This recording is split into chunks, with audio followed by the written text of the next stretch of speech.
Good morning, dear students. Today's topic is rules and regulations of yoga.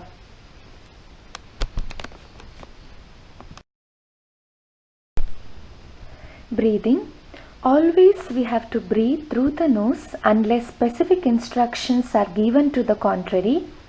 And we have to coordinate the breath with the asana practice. That we have to synchronize our breathing along with the body movements. Awareness.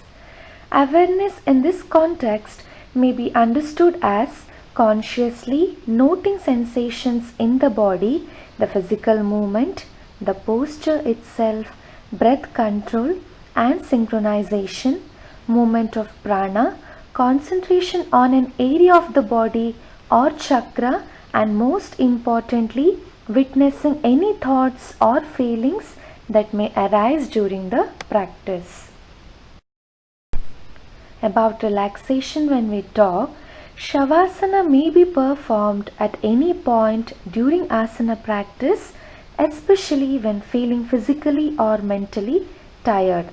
It should also be practiced on completion of the asana program.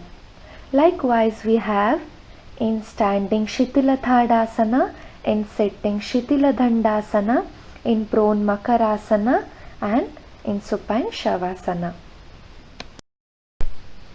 About sequence, when we talk, after completing Shatkarma in yoga, first we have to practice Shatkriyas, which is also called as Shatkarma. Next we have to practice Sukshma Vyayama, Shitilikarna Vyayama, breathing exercise, asanas, pranayama, mudra, bandha, meditation and relaxation. And even in standing series, next in yoga, we have to first start with the standing, sitting, prone and supine series. About counter pose, when practicing the middle and advanced group of asanas particularly, it is important that the program is structured so that backward bends are followed by forward bends and vice versa, and that whatever is practiced on one side of the body is repeated on the other side. This concept of counter pose is necessary to bring the body back to a balanced state. And what is the best time to practice yoga? Asanas may be practiced at any time of day except after meals. The best time, however, is the 2 hours before and including sunrise. This period of the day is known in Sanskrit as Brahma Muhurta, which is at 4 a.m. in the morning, the most conducive time for higher yogic practices. When the atmosphere is pure and quiet, the activities of the stomach and intestines have stopped, the mind has no deep impressions on the conscious level and is empty of thoughts in preparation for the day ahead. The practitioner will probably find that the muscles are stiffest early in the morning compared to the late afternoon, when they become more supple. In the evening, the 2 hours around sunset is also a favorable time. During pregnancy, many asanas are helpful during pregnancy, but it is important to check with the midwife or a doctor or a competent yoga teacher prior to practicing. And do not strain, do not use inverted asanas in the later stages of pregnancy. Age limitations. Asanas may be practiced by people of all age groups, both male and female. And what is a place of practice? It should be well ventilated place, open place, and natural air should enter in other than artificial air. And about blanket, we have to use a folded blanket of natural material for the practices, as this will act as an insulator between the body and the earth. Do not use a mattress which is spongy or filled with air, as this does not give sufficient support to the spine. clothes, it should be loose and comfortable, preferably cotton clothes. About bathing, try to take a cold shower before starting. This will greatly improve the effect of the asanas, which gives more flexibility while doing asanas. Emptying the bowels. Before commencing the asana program, the bladder and intestine should preferably be empty. Choose one time daily to go to the toilet before doing asanas. Do not strain. Try to relax the whole body. After some weeks, the bowels will automatically evacuate at the set time every day. And try to avoid using laxative drugs. Empty stomach. The stomach should be empty while doing asanas, and to ensure this, they should not be practiced until at least 3 to 4 hours after food. One reason why early morning practice is recommended is that the stomach is sure to be empty. About the diet, it should be preferably sattvic diet. There are no special dietary rules for asana practitioners, although it is better to eat natural food and in moderation. Contrary to popular belief, yoga does not say that a vegetarian diet is essential, although in the higher stages of practice it is recommended as sattvic diet.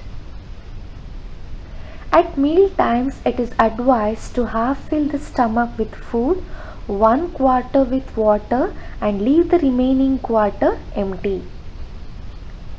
Eat only to satisfy hunger and not so much that a feeling of heaviness or a laziness occurs.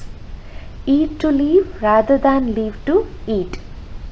Foods which cause acidity or gas in the digestive system, which are heavy, oily and spicy, should be avoided, especially when asanas are practiced with a spiritual aim. No straining. Never exert undue force while doing asanas. Beginners may find their muscles stiff at first, but after several weeks of regular practice, they will be surprised to find that their muscles are more supple. Who are contraindicated? People with fractured bones, or who are suffering from acute infections or backache or chronic ailments and diseases such as stomach ulcer, tuberculosis, cardiac problems or hernia, and those recuperating from operations should consult a competent yoga teacher or a doctor before commencing asanas. Who should avoid inverted asana? People with heart problems, high blood pressure, arteriosclerosis, glaucoma, an active ear infection, or any disease of the brain should restrain from inverted postures. Those with cervical problems should not practice postures where the neck is weight bearing. Now let us talk about the relaxation asanas. In supine we have Shavasana, which is also called as corpse pose. The importance of this series of relaxation poses cannot be overemphasized. They should be performed before and after the asana session and at any time when the body becomes tired. This asana is also known as Mritasana, the dead man's pose. Let us see the benefits. This asana relaxes the whole psychophysiological system. It should ideally be practiced before sleep, before, during and after asana practice, particularly after dynamic exercises such as Surya Namaskara and when the practitioner feels physically and mentally tired. It develops body awareness. When the body is completely relaxed, awareness of the mind increases, developing pratyahara, which is also called as withdrawal of the sense organs.